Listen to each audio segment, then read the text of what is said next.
जी अच्छा। जी महाराज जी, आप दोनों का लगभग एक जैसा प्रश्न है। आप कह रहे हैं कि प्रभु के द्वारा बनाई गई सृष्टि के कारण इनका पुरुष से पुरुष और इनका तो महाराज जी कह रहे हैं कि मतलब अज्ञानतावश पुरुष जी कह रहे हैं कि 150 से भी अधिक पुरुषों से संबंध हो गया, अभी इतना नाक्रम हो गया।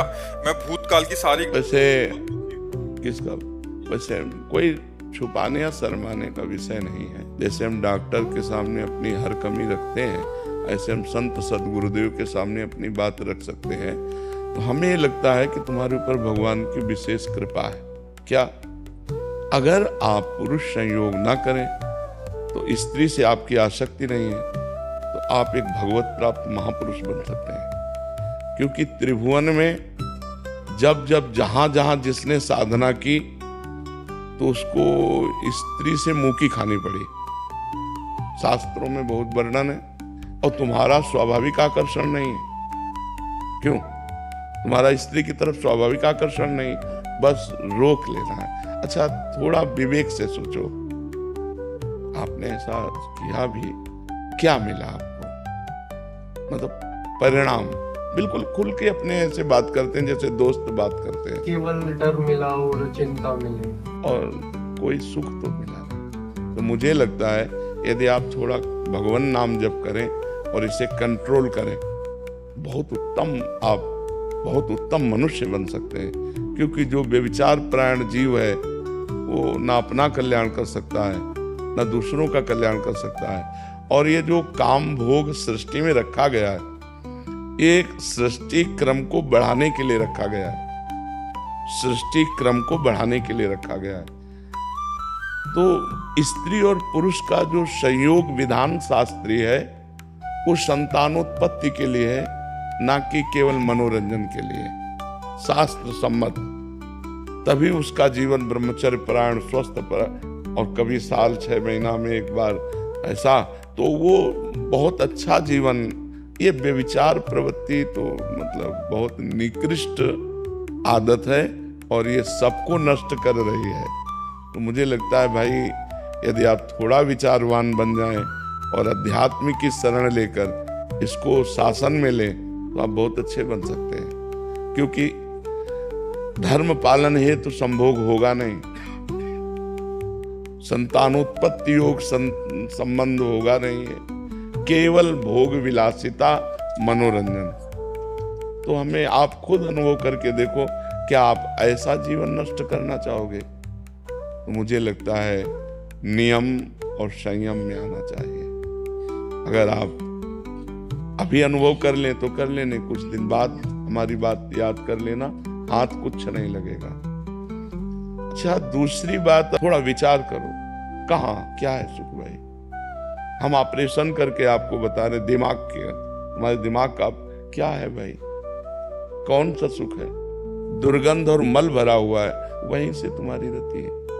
तो मुझे लगता है कि ये पूर्व संस्कारवश, ये आपकी कोई उपज नहीं है, ये आपकी कोई मनपसंद बात नहीं, आपके दिमाग में पूर्व प्रारब्ध वसात ये संस्कार है। तो इस संस्कार को जीतने के लिए मनुष्य शरीर मिला है, इसी संस्कार में मिट जाने के लिए नहीं मिला है। अगर आप जीतते नहीं है तो मिटा देगा। कितना गंदा स्वरूप आपका होगा, चाहे वो बहन हो चाहे भाई हो, आप विचार करके देखो। उसके जीवन का मतलब क्या रहेगा? केवल मनोरंजन, धर्म से कोई मतलब नहीं इसमें। तो हमें लगता है अगर हम ब्रह्मचर्य धारण करें और भगवान की तरफ बढ़ते हुए समाज सेवा करें, अगर हमें संतान ही प्रिय है तो किसी की भी गोद नामा से हम संतान ले सकते हैं और अपने परिवार का वृद्धि कर सकते हैं। तो मुझे लगता है व्यर्थ में ऐसा अगर ना कीजिए तो बहुत विशाल जीवन बन जाए। ब्रह्मचर्य भी तो एक मार्ग है जिसके द्वारा हम परमात्मा प्राप्ति करें, समाज सेवा करें, जो चाहे वो कर सकते हैं। इस तरह मल द्वार में अपने को आसक्त करके जीवन व्यतीत करना मुझे लगता है कि ठीक नहीं है। स्त्री पुरुष का जो संयोग है वो संतानोत्पत्ति के लिए, धर्म में काम को भगवान अपना स्वरूप कहते हैं। धर्म में काम मैं हूँ, तो वो धर्म तो यहाँ दिखाई नहीं दे रहा। और ये आप में ही नहीं है, लाखों बच्चों में है। और वो उनकी कोई उपज नहीं है कि वो अपनी उपजाए हैं ये बात, वो उनके स्वभाव में पूर्व प्रारब्ध से आई हुई है। पर वो विजय प्राप्त कर सकते हैं। अगर वो इस तरह से अपने जीवन को नष्ट करेंगे तो कब तक नष्ट करेंगे? क्या घृणा नहीं होती आपको? से जलन हो गया। हाँ, तो मुझे लगता है इसका सुधार किया जाए। एक बात हो, वृंदावन में भी आते कई बारी, मतलब ये 7-8 बारी। देखो, अगर हमारी गंदी बात है तो हम कहीं भी जाएं, गंदी बात तो हमारी रहेगी। तो सत्संग में जैसे बोले थे कि ये उपजाऊ हाँ, बिल्कुल पाप से अंदर से कि एक पाप आपको लाख बारी दंड देगा, तो आप तो आप ऐसा करना कि वृंदावन की परिक्रमा करना, नंगे पैर और मौन रहना, नाम जप करना राधा राधा, और फिर साष्टांग दंडवत करना जब परिक्रमा हो जाए, और गलती मानना वृंदावन से। बड़ा कृपालु वृंदावन है, वो क्षमा कर देगा। और धीरे से इसका सुधार कीजिए। सुधार करने से ही हमारी बात बनेगी, नहीं तो जीवन बर्बाद हो जाएगा। बच्चा इसे खराब करती है। इसीलिए वर्तमान में राधा नाम जप करो, अधिक भगवान नाम जप करो, बलिष्ठ बनो, इंद्रिय विजयी बनो, समाज सेवा करो, माता पिता की सेवा करो।